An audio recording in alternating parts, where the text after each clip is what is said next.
Welcome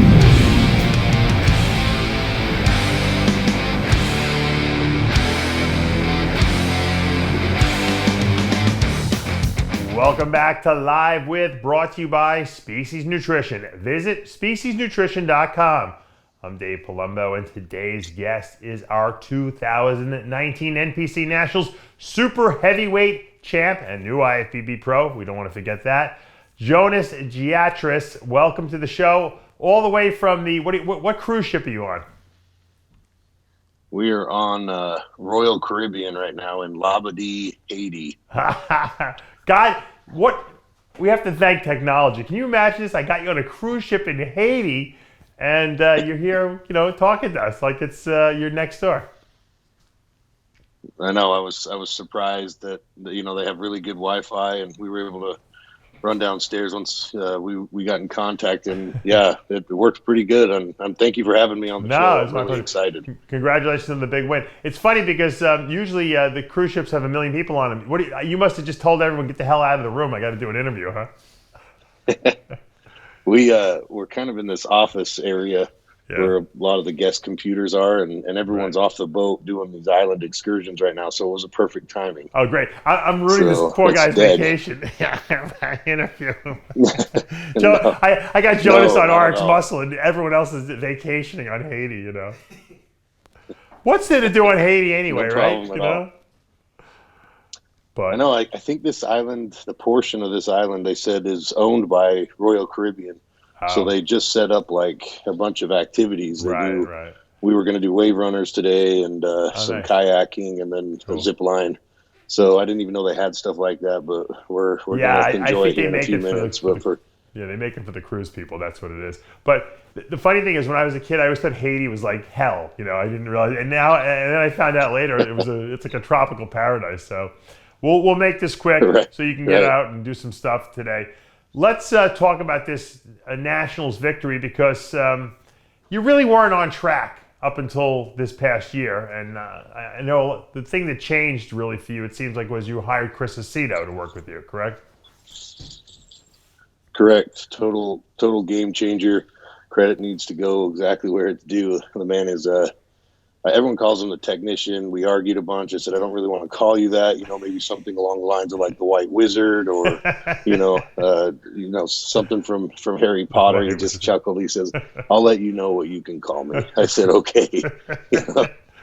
Because you were 7th at the USA this year, and you made a humongous change. Obviously, conditioning is like night and day from USA to Nationals. And you got the victory. And, some people thought you could have won the overall. It was a close battle between you and Matt Schmidt. I had him on the show yesterday. Talk about overcoming adversity. This guy, overcame near death to win that show. But, what did it mean, this victory, to you? Because, you have had a rough couple of years. You had a bad breakup, with marriage and stuff like that. And you really hadn't competed since 2014 until you made that comeback again in 18. Talk to us a little bit about that whole transition. Right. So I can't stand these guys nowadays that coach hop like crazy. I know you hear that all the time, but for me, you feel yourself out and you stick with somebody and you see what happens, For me, I'm thankful for the previous coach I had. He did a lot of good stuff for me. We, had cracked a 4th place at 2014 at Junior Nationals. But we just slowly kept like degressing, and nothing ever really came higher from a placing besides that. And so just talking with my wife, and once we got everything back in order, we decided, okay, let's make a change here. And we were able to get in contact with Chris Aceto. So we did 7th place at North Americans in 2018, 7th place again at the USAs in 2019. And then we were able to get this win. But what had changed with that win, like I said, was Chris Aceto. Fortunately, I got Dusty Hanshaw and Sean Roden are some good friends of mine, and they were able to put in a good word for me. And Chris called me the next day, and we made a game plan for Nationals. We had 16 weeks was it together. Right. we started dieting as soon as I got home from USA's and went right into that prep. Wow. It was so funny. He called me out of shape as soon as I got home from USA's, and I'm like, damn, I thought I was kind of still in shape. Why do you think you weren't getting in shape? Were you eating too much? What was the problem, you think? Yes, absolutely. The food now through things were incorrect amounts, I think was the biggest battle. Trying to eat, protein concentrations that were too big, things like that, shuffling healthy fats and carbohydrates around too much that didn't need to really happen. Right. And once we kind of went back to fundamental bodybuilding, it seemed like, man, week after week, I just kept getting better and better to where I could feel that Chris was getting excited too, because he didn't know much about me. And at the start, I just was trying to execute the plan and leave him alone as much as possible, but also stay very interactive. I mean, I've never had a coach so hands-on. I mean, I bet I took 1,000 pictures and over the course of this prep. And once I kept getting closer, he seemed to be more talkative and was like, dude, he's like, I think you could win this thing about 8 weeks out. Wow. Like the whole thing. And I'm like, he's never said anything remotely to like that. He's like, you're okay. Right. Could be sharper, things like that, where I'm like, okay, trying to see where I'm at. And then once those started happening, my motivation shot up like crazy. I'm like, okay, I do the same thing to people. I don't give them compliments until I think they deserve the compliments. And so some people get frustrated with that. But, when I see someone who looks really good, I'll compliment them. And so when you hear a compliment coming out of Chris's mouth, you're looking good. Now, the difference between the diet you were doing previous and this one was, I assume you were eating a lot less food probably, right? This time. Correct. Yes. Less carbs? Yep. Yeah, a lot less food, a lot more, I would say the complex carbs, things stayed pretty relative to the things we knew were working. Yeah. And we didn't deviate from that much. He'd give me a little, muffin pump, as everyone calls it, with Chris here and there. But other than that, we stayed pretty much game on. I don't think he gave me a cheat meal the last 5-6 weeks. We pushed. Wow. So Okay. it was pretty good. You worked hard, in other words. So yeah, we did. When someone tells me to work, I'm thankful. I have a dad that was a very driven individual and always expected me to make sure my stuff was done accordingly and to the best of my ability. And so when Chris said push, I pushed. I would do the 15 minutes of cardio, and then it would turn into 75. And he's like, hey, I said 60 or 50 minutes, take it easy. Listen to what I'm saying. Okay. I just wanted to make sure I was doing enough, but, it was really good. I mean, I didn't know. I mean, you hire someone like that that's so well known. It's a dream, especially with, my generation. I've been getting hit up a ton since this show. I couldn't believe my Instagram just because of who wants to work with him now. And I'm like, hey, I'm just a new kid on the block here. I don't know what will happen with anything like that, but he definitely was a very attentive coach, which shocked the hell out of me. Like 4 times more than I could have guessed, Chris gets excited too when people start looking good. I'm sure that's when you got a lot more attention as well. But you come from you're a firefighter. You have that background. You have a lot of discipline, and I think that when it's applied appropriately, you're going to get good results, and obviously you get good genetics, which doesn't hurt at all. And when you got to the show and you're in the lineup there on stage, and obviously the first call out, you're obviously in the first call out. I mean, that has to be super motivating for you to hear that, huh? No, it was huge. It was huge. I mean, I was the second person they called out for first call outs, and then one pose. We hit one pose, right? Front double bicep, and Steve moved me dead center, and I'm like, okay, things are going. That's a good sign. Right there, you start getting those. Those butterflies. Like, I'm going to throw up, but I'm going to pose hard here. Yeah. Now, you went through obviously a lot of difficult times. You had mentioned, we were talking before the show, you told me you had a bad divorce and everything like that. How does that derail bodybuilding goals? Because here you are, you're all focused on bodybuilding, and then life happens, as I say. Marriages break up. You have young kids. Talk to me how you dealt with that emotionally.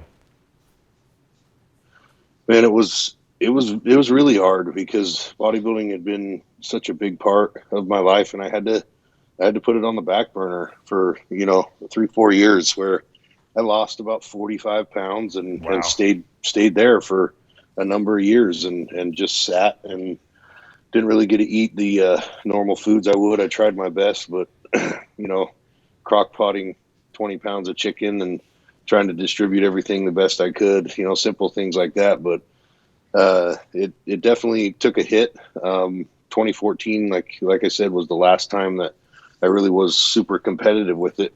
And then those 4 years off, just trying to make sure my family was a functioning. I have 2 little girls, 5 and 9, that they're everything to me. That those 2, happiness, they're having a quality room and everything set up and decorated, so they understand how important they are to me. That's a big deal. And Right. I think sometimes people can get lost in the sport with that. And I never wanted to do that. I had to try to make sure my focus stayed where it needed to stay until the time was right. And man, I met, after all that hardship, Dave, the cool part about life is if you just stay focused, things totally panned out how I don't know still to this day, but I just was doing things as I needed day by day. And I met this wonderful woman that is the best stepmother to my children and was so supportive with this whole thing. Right. And I mean, within a year and a half, we were able to beat everything that I had done in the previous 10 years in competitive bodybuilding. So yeah, I think the whole not giving up factor was a big deal, right? Once I got my family situation settled and a new home built and we were good to go, then everything fell into place. Yeah, I mean, and your kids were really young when that all first went down, so that had to be really tough. Now they're a little older; it's a little easier. I think. I have young kids now too, so I understand what you're going through. If you don't have kids, you have no idea. But when they were that young, you can't go anywhere. You can't go to the gym. You can't leave. You have to be there to attend to them. They can't take care of themselves. Right. I was. My wife always jokes with me now because we'd be talking and I'd be downstairs in my basement, just piles of laundry, kid clothes, my clothes, trying to get everything separated. And we're talking and I'm just doing laundry for 3 hours, and yeah, my youngest was 1. Yeah. So, I mean, I'm still doing the diaper things. I'm still, cleaning up potty messes. I'm still doing, hand feeding and getting them all situated.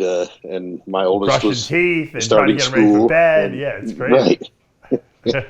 Yep. Trying to get them, story time and reading and keeping their, progression the same as anything, is just as important. But yeah, so it was, he definitely had my hands full. Yeah.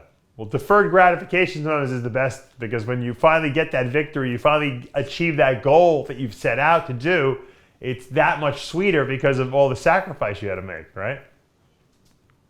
Right. 100%. You are totally correct on that. It's that much more sweet, right? Were you upset that you lost the overall? Yeah, I was. I would be lying if I said no, and I don't want to do that. But I think he had a really good back. His lats went thicker than mine down low, but I still struggled a little bit with, I think I beat him in 5 or 6 poses, so I was not sure which way it would go. I think I had him in the front lat spread, front double bicep, side chest, side tricep, and the overhead abdominal. But when we turned around, I could see. The cool part about nationals, though, was like they had the camera set up so you could see what was happening. That's what he was telling me too. Yeah, he told me he was watching himself hit the shot, Right, and I'm like, damn, okay, I could almost tell myself, you need to roll back a little more. Shit, he's looking sharp, roll back harder, squeeze harder, and I could see his back a few of the times, and I'm like, oh, he's got a good back. He was thick. He looked good. Matt looked really good. I liked his story too. He was, we were talking a little bit backstage, not a ton, but he was like, man, you pushed me the whole way. But I really think, it could have gone either way. I think it could have been a coin flip, sure.